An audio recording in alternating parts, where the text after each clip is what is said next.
Listen up. This is your briefing. The Soul's Dojo, a manual for spiritual combat. Let's get one thing straight right now. Is fasting just some religious diet, a form of self-inflicted starvation, or is it something else entirely? Is it strength training for the only part of you that's actually eternal? To the critics, to the world, maybe even to your own weak flesh, fasting looks like deprivation, a void, a lack. But to the spiritual warrior, it's the dojo. It's the training ground where the muscle of your will is forged. It is discipline. So your mission today is to understand the why behind this training. We're moving beyond the idea of deprivation and into pure strategy. Look, this is not about punishment. This is about combat readiness. You need to see fasting as the martial art of the soul. We are deliberately, intentionally building the spiritual muscle necessary to repel the assaults of temptation. Every pang of hunger you feel, that's a rep. Every denial, that's a block.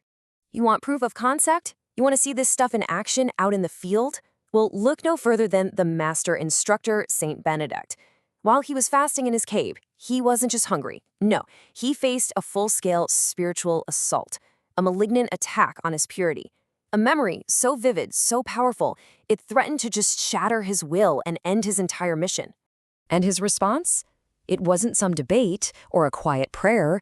It was a tactical countermove. Step 1, recognize the incoming strike. Step 2, execute a radical physical block. And step 3, neutralize the temptation at its source.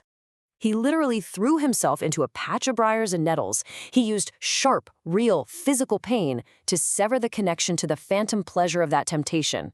And the result? The record says he was never bothered by that specific temptation again. He didn't just win a battle, he won the war. Now you need to understand this is a trainable skill. So now we move to the basic curriculum. These are the primary countermoves every spiritual warrior must master. These are your foundational techniques. Think of them as your jab, cross, and hook. The bread of life block, the shield of identity, and the anchor of trust. We're going to master these before we even think about moving on to advanced combat. All right, recruits, on your feet. It's time for our first practical hands-on drill. First things first, you have to identify your target. The attack we are countering here is materialism. It's that subtle, persistent strike that tells you your happiness, your peace, your satisfaction, it all depends on what you can consume. Physical comfort, excess, just things. Here is your weapon. This is the direct counter that Jesus himself used in the wilderness.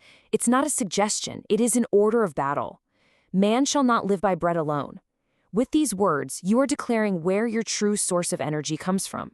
And here's the drill. When that hunger pang hits, you will not just endure it. You will not white-knuckle it. You will execute a redirect. You will pick up the word and you will read one psalm. You are actively feeding the eternal part of you first. The body can wait, now execute. All right, basic training is over. We are escalating the intensity. This is advanced combat. We're moving from basic blocks to developing real core strength. In this dojo, purity is not weakness. Purity is core strength. It's the clear sight of the soul. And the enemy's attack on it, it's like a smokescreen. Just a cloud of distractions and illicit desires designed to obscure your target and completely compromise your stance. The specific high-level threat we are drilling against is what's called the lust of the eyes. This is that temptation to want what's not yours, what's forbidden, or what belongs to somebody else. It creates a double-minded warrior. And let me tell you, a double-minded warrior is a defeated warrior. So your counter is a declaration of your objective. Blessed are the pure in heart, for they shall see God. You see, purity isn't about what you're avoiding. It's about who you are trying to see. This single verse recalibrates your entire targeting system. Now for the drill itself. We call it the visual sweep. It has to become a reflex. Step 1, identify a malignant visual trigger, an image on a screen, an ad, a person. Step 2, execute a physical look away. Don't linger, don't analyze it, you snap your eyes away. Step 3, proclaim, my eyes belong to the king. This is not some polite request, it is a statement of ownership. Practice this until it is pure instinct. All right, at ease. The training session is over, but the mission is not complete. We now begin the mandatory post-combat review. In any high-level training, recovery is just as critical as the workout itself. It's what lets the muscle rebuild stronger. It's what locks in the memory. And in this dojo, recovery is what seals the discipline into your spirit. Do not skip this step. Here is your protocol. 1. Break your fast with gratitude, not with gluttony. 2. Offer a prayer of thanksgiving for the strength you were given to complete the drill. And 3. Analyze your performance. Where were you weak? Where were you strong? This is what prepares you for the next engagement. The enemy is always training. So are we. You have the manual. The dojo is open. The only question left is, which temptation will you target first? Dismissed.